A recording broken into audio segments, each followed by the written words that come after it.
ಓಂ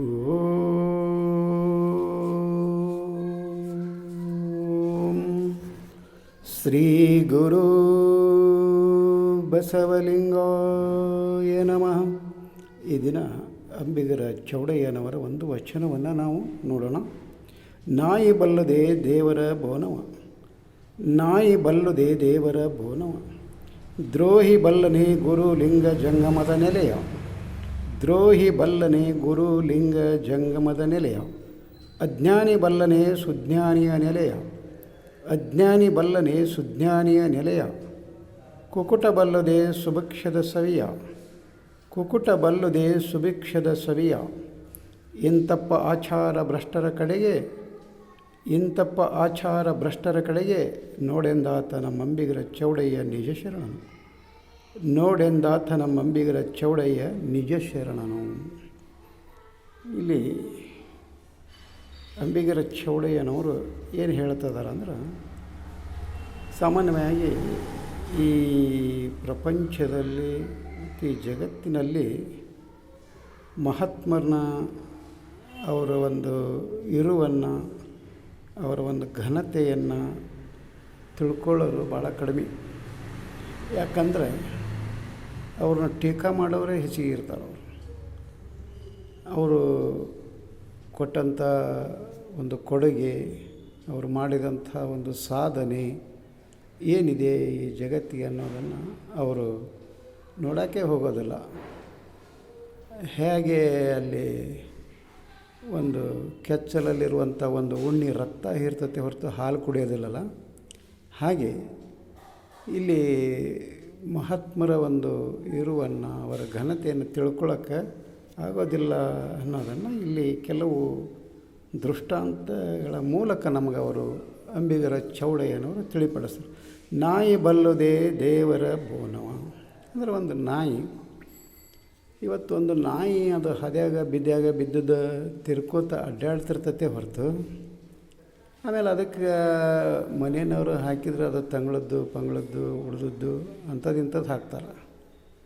ಆದರೆ ದೇವರ ಬೋನ ಅಂದರೆ ಒಂದು ಏನಾದರೂ ಹೋಳ್ಗೆ ಹುಗ್ಗಿ ಎಲ್ಲ ಮಾಡಿ ಅದನ್ನು ಎಡೆ ಮಾಡಿ ಅದನ್ನೇನರ ನಾಯಿಗೆ ಹಾಕ್ತಾರೋ, ಹಾಕೋದಿಲ್ಲ. ಅದಕ್ಕೆ ಆ ದೇವರ ಒಂದು ಬೋನ ಆ ನಾಯಿಗೆ ಸಿಗೋದಿಲ್ಲ. ಅದು ಇಲ್ಲಿದ್ದು ತಿನ್ಕೋತಾ ಅಡ್ಡಾಡ್ತತಿ ಆ ನಾಯಿ. ಅದಕ್ಕೆ ದೇವರ ಬೋನ ಅದು ಏನು ಗೊತ್ತದಕ್ಕಂತ ಕೇಳ್ತಾರೆ ಅವರು. ಹಾಗೆ ಮುಂದೆ ಹೇಳ್ತಾರೆ, ದ್ರೋಹಿ ಬಲ್ಲನೆ ಗುರುಲಿಂಗ ಜಂಗಮದ ನೆಲೆಯ.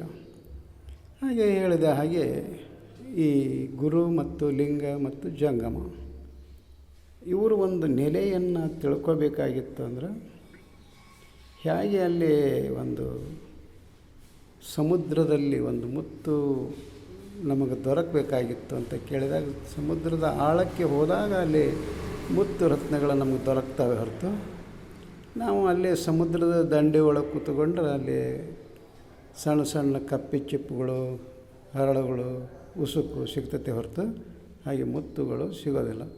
ಅದಕ್ಕೆ ಆ ಗುರುಲಿಂಗ ಜಂಗಮದ ಒಂದು ನೆಲೆಯನ್ನು ಆ ದ್ರೋಹಿ ಆತ ತಿಳ್ಕೊಳ್ಳೋದಿಲ್ಲ, ಆತಗೆ ಗೊತ್ತಾಗೋದಿಲ್ಲ ಅಂತ ಹೇಳ್ತಾರೆ. ಹಾಗೆ ಅಜ್ಞಾನಿ ಬಲ್ಲನೆ ಸುಜ್ಞಾನಿ ನೆಲೆಯ. ಅದೇ ರೀತಿ ಒಬ್ಬ ಅಜ್ಞಾನಿ ಇದ್ದವ ಒಬ್ಬ ಸುಜ್ಞಾನಿ ಇರ್ತಾನೆ. ಅವನು ಏನಾದರೂ ಒಂದು ಸಮಾಜಕ್ಕೆ ಒಳ್ಳೆಯದನ್ನು ಮಾಡಬೇಕು ಮಟ್ಟಬೇಕು ಅಂಥೇಳಿ ಆತ ಶ್ರಮ ಪಡ್ದಿರ್ತಾನೆ. ಆದರೆ ಈ ಅಜ್ಞಾನಿ ಏನು ಮಾಡ್ತಾನೆ, ಆತನನ್ನು ಒಂದು ಟೀಕಾ ಮಾಡ್ತಾ ಹೋಗ್ತಾ ಇರ್ತಾನೆ. ಅದಕ್ಕೆ ಸರ್ವಜ್ಞ ಕವಿ ಆನೆ ಮೇಲೆ ಹೋವನ ಶ್ವಾನ ಕಚ್ಚುವುದೇ ಅಂತ. ಹಾಗೆ ಅವರು ಮಹಾತ್ಮರು ತಮ್ಮ ಹರ್ತಕ್ಕೆ ತಾವು ಅವ್ರು ಹೋಗ್ತಾ ಇರ್ತಾರೆ, ಅದರ ಶ್ವಾನ ಅಲ್ಲಿ ಬೊಗಳ್ತಾ ಇರ್ತದೆ. ಮತ್ತೆ ಒಂದು ವಚನದಲ್ಲಿ ಅವ್ರು ಹೇಳ್ತಾರೆ, ಆನೆ ಬಂದಿತ್ತೆಂದು ಶ್ವಾನ ಬೊಗಳಿದಾಗ, ಶ್ವಾನ ಬೊಗಳಿತೆಂದು ಆನೆ ಬೊಗಳಿದರೆ ಆನೆ ಮಾನಿ ಹನ್ನಿ ಸರ್ವಜ್ಞ ಅಂತ. ಅಲ್ಲಿ ಅಜ್ಞಾನಿಗಳು ಏನೇ ಬೊಗಳಿದರೂ ಸಹಿತ ಅಲ್ಲಿ ಜ್ಞಾನಿ ಆದಂಥವು ಅದಕ್ಕೆ ಪ್ರತ್ಯುತ್ತರ ಕೊಡೋಕ್ಕೆ ಹೋಗೋದಲ್ಲ ಅವನು.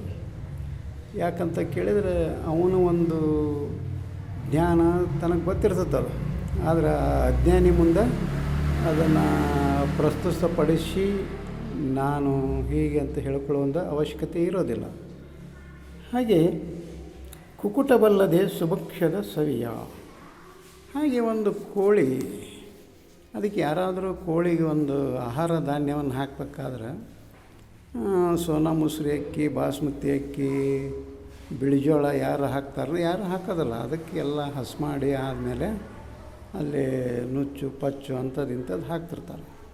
ಹಾಗೆ ಅದು ಒಂದು ಕಡೆ ಶೇಖರಣೆಸಿ ಇಡೋದಿಲ್ಲ, ಅದಕ್ಕೆ ಹಂಗೆ ಸುಮ್ಮನೆ ಚೆಲ್ತಾರೆ.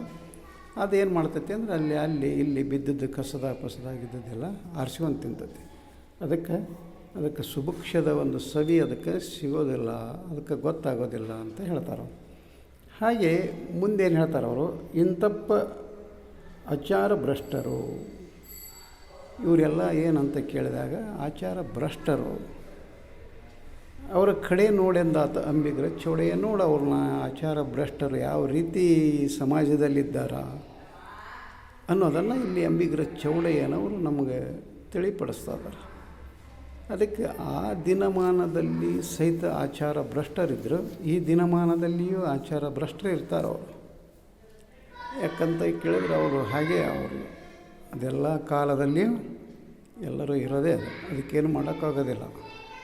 ಅದಕ್ಕೆ ನಾವು ಆಚಾರವಂತರು ಹೇಗಾಗಬೇಕು, ಆ ಆಚಾರ ಭ್ರಷ್ಟರಿಂದ ನಾವು ಹೇಗೆ ದೂರ ಇರಬೇಕು ಅನ್ನುವಂಥ ಒಂದು ಜ್ಞಾನ ಮತ್ತೆ ನಮಗೆ ಬರಬೇಕು ಅಂತ ಕೇಳಿದಾಗ ನಾವು ವಚನಗಳನ್ನು ಓದಬೇಕಾಗ್ತದೆ. ವಚನಗಳನ್ನು ಓದಿ ಪಚನ ಮಾಡಿಕೊಳ್ಬೇಕು. ಆವಾಗ ಅಂಥ ಒಂದು ಜ್ಞಾನ ನಮಗೆ ಪ್ರಾಪ್ತಿಯಾಗ್ತದೆ. ಅದಕ್ಕೋಸ್ಕರ ವಚನಗಳನ್ನು ಓದೋಣ, ಪಚನ ಮಾಡಿಕೊಳ್ಳೋಣ ಅಂತ ಹೇಳುತ್ತಾ ಈ ವಚನಕ್ಕೆ ವಿರಾಮ ಕೊಡ್ತಾ ಇದ್ದೇನೆ. ಶರಣು ಶರಣ.